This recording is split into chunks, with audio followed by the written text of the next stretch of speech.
ফিরে এলেন ঘরে। কান তো কানের ফাঁকে এমনিই ঢুকে যায় গো। যতই মন খারাপ হোক, যতই দুঃখ হোক,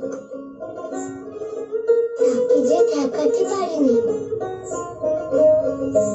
এসেছিলেন ভবের বাজারে,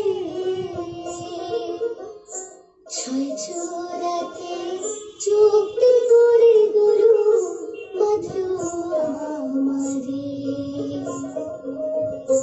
এসেছিলেন ভবের বাজারে, ছয় চোরাতে